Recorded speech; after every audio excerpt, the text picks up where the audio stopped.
Assalamualaikum warahmatullahi wabarakatuh. Salam sejahtera bagi kita semua. Perkenalkan, nama saya Novan Kristianto, NIM 2021610069 dari Fakultas Ilmu Kesehatan Program Pendidikan Ilmu Keperawatan Universitas Tribhuwana Tunggadewi Kota Malang. Pada saat ini saya akan menyajikan video bagaimana cara menginterpretasikan pada pelabelan obat injeksi.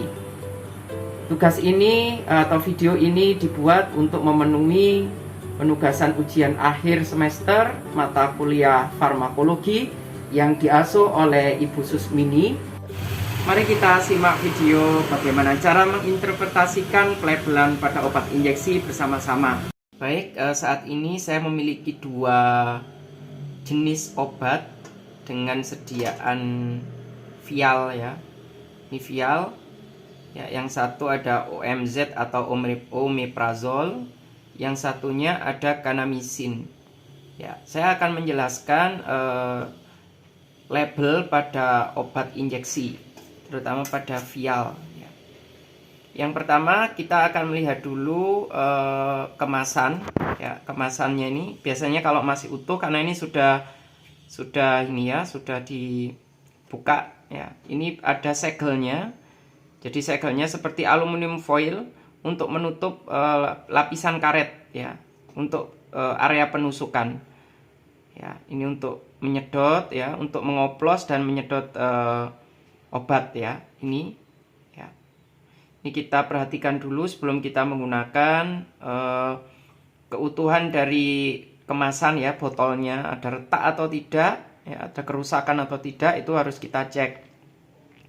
Setelah itu kita mengecek kondisi fisiknya, kita juga cek juga yang sangat penting adalah label ya.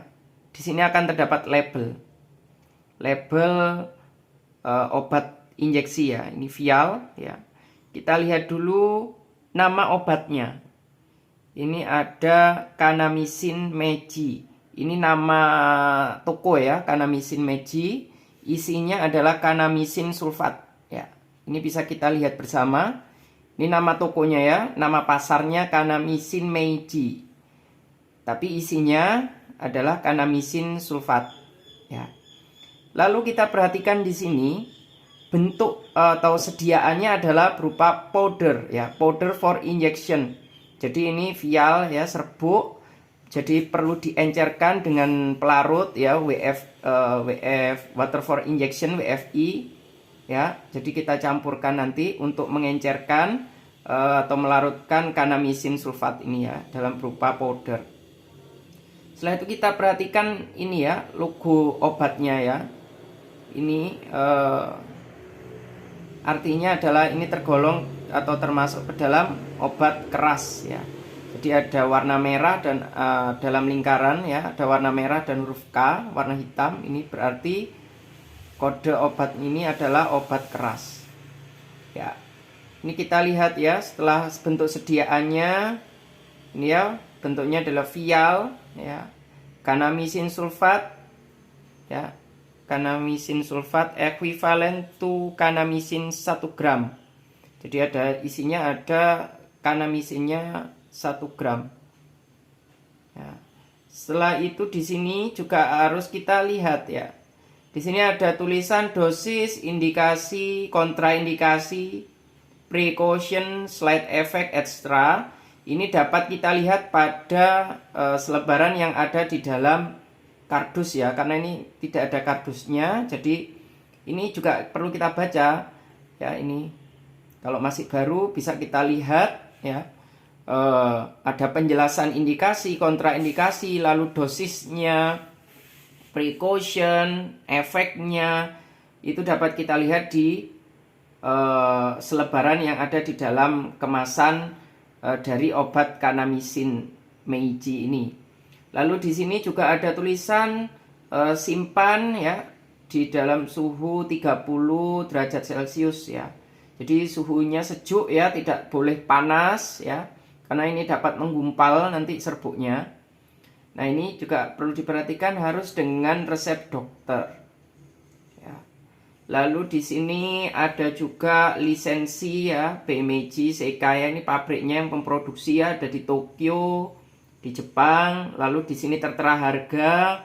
Lalu yang penting adalah kita perhatikan expired date-nya. Ini untuk menghindari masalah ya, medikasi error ya. Nanti jangan-jangan ini sudah expired ya kalau nggak kita cek ya, tapi sudah terlanjur kita masukkan ke dalam tubuh pasien. Nah, nanti akan menyebabkan apa? Kontraindikasi yang bagaimana efeknya, efek buruk bagi pasien. Nah, ini penting sekali ya untuk mengecek expired date ini untuk menghindari medikasi error. Lalu di sini juga ada nomor registrasi ya, nomor registrasi dari pabrik ya. Nah, ini hanya sebagian ya yang bisa kita jelaskan dari obat kanamisin sulfat ya. Ini biasanya digunakan untuk pengobatan ISK ya. Biasanya yang menggunakan ini yang paling sering digunakan untuk pengobatan gonore atau kencing nanah.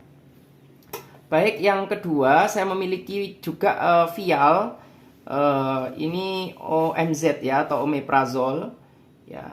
Sama juga kita harus cek dulu, ini ada penutupnya ya. Untuk melapisi karet ini juga ada penutupnya dari aluminium foil, dari plastik ya. Jadi kayak plastik begitu, nanti bisa dibuka ya. Karena ini sudah dipakai ya. Jadi tidak ada penutupnya. Ada penutupnya warna hijau ya, biasa di sini. Oke. Ini adalah OMZ atau omeprazol sodium. Ya, ini ada isinya 40 mg ya. Ini serbuk juga sediaannya ya, perlu kita lihat di sini. Ini serbuk untuk injeksi 40 mg. Lalu di sini ada tertera juga rute pemberiannya, hanya untuk pemakaian IV atau intravena ya. Jadi di sini ada namanya obat ya, omeprazol. Lalu bentuknya atau sediaannya adalah serbuk untuk injeksi dengan dosis 40 mg. Lalu di sini juga disertakan rute pemberian ya, ini melalui intravena. Ya, lalu ini ada penjelasan juga, tiap vial ini mengandung omeprazol sodium steril ya.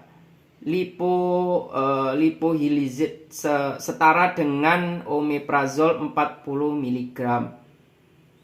Nah, ini ya keterangan lengkap ya, sama ya keterangan lengkap, lihat brosur. Ya, jadi kita perlu baca dulu ya brosurnya untuk informasi dosisnya, indikasi, kontraindikasi dan sebagainya bisa kita lihat di dalam brosur yang ada di dalam kemasan omeprazol. Nah, ini ada tulisan harus dengan resep dokter. Nah, ini ada juga pengaturannya di sini, penyimpanan ya. Simpan pada suhu di bawah 25 derajat Celcius ya, terlindung dari cahaya. Setelah rekonstitusi di luar kondisi aseptis, larutan hasil rekonstitusi harus digunakan dalam waktu 4 jam setelah direkonstitusi. Jika disimpan pada suhu di bawah 25 derajat Celcius. Buang sisa produk setelah disimpan selama 4 jam. Jadi obat atau omeprazol setelah kita encerkan dengan pelarut ya, OMZ ini tidak bisa dilarutkan dengan cairan pelarut WFI ya, tapi ada sendiri cairan ya, ada botol lagi, ada semacam vial ya, ini untuk melarutkan OMZ atau omeprazol. Jadi satu paket itu sudah ada omeprazol serbuk ya dengan pengencernya ya. Jadi ini ya, setelah diencerkan dan setelah digunakan ini harus kita swab ya menggunakan alkohol ya. Setelah itu kita tutup ya. Nah, pemakaiannya hanya memiliki waktu 4 jam. Ya, hanya memiliki waktu 4 jam. Setelah 4 jam harus dibuang. Sisa produknya harus dibuang. Ya. Ini tergolong obat keras ya. Ini obat keras ya. Sama ya, lingkaran merah, di dalamnya ada huruf K, warna hitam. Dan ini tergolong obat generik ya, bukan obat paten ya. Berbeda dengan kanamisin ini ya. Kalau kanamisin ini tidak ada logo atau lambang generik ya. Kalau ini ada generik. Oke, juga kita lihat di sini isi bersih ya. Nah, ini ada 40 mg ya, sesuai. Setelah itu ada kode ya, ada kode produksinya ya. Ini ada tertera harga juga, dan ini ada expired date-nya. Ini bulan Juli 2023. Ya, lalu di sini juga ada apa ini? Nama pabrik ya, atau yang memproduksi ini ya. Ada di Bekasi, Indonesia ya. Ini ada nomor registrasinya juga ya. Sama ya, intinya dalam menggunakan sebelum kita menggunakan obat berupa vial, ampul ya, itu perlu kita cek terlebih dahulu labelnya ya, karena kita akan mengetahui rute pemberiannya bagaimana. Setelah itu dosisnya dalam satu vial atau satu ampul ini ada berapa miligram ya.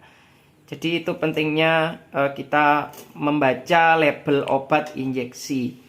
Mungkin ini yang bisa saya sampaikan untuk menginterpretasikan pelabelan obat injeksi yang bisa saya sampaikan.